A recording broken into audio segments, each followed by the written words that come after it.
একদিন রাসূলুল্লাহ সাল্লাল্লাহু আলাইহি ওয়াসাল্লাম সাহাবীদের ডাকার জন্য মাঠে উপস্থিত হলেন। মুসলিমরা তখন কঠিন সময়ে ছিল। যুদ্ধের প্রস্তুতিতে, দারিদ্র্য, খাবারের অভাব।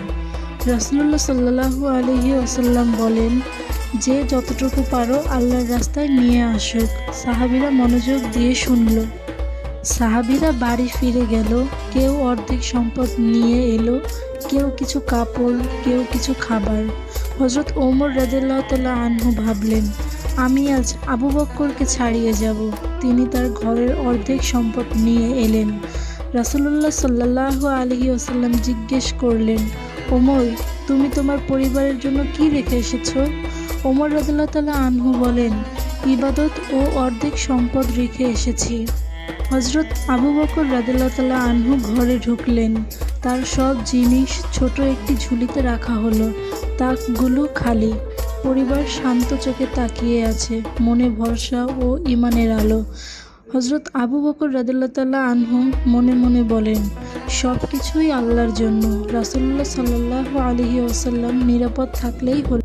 সাহাবীরা আবার প্রাসাদের উঠানে দাঁড়ালো।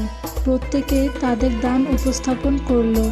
ওমর রাদিয়াল্লাহু তাআলা আনহু অর্ধেক সম্পদ নিয়ে এলেন। আবু বকর রাদিয়াল্লাহু তাআলা আনহু ছোট ঝুলি হাতে এগোলেন। মনে ভরা ছিল শুধু আল্লাহর প্রতি বিশ্বাস আর নবীর প্রতি ভালোবাসা।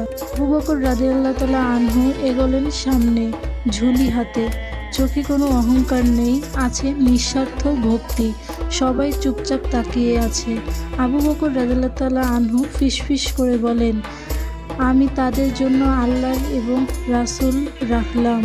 মুহূর্তটি ছিল গভীর শান্তি আর প্রশান্তির প্রতীক।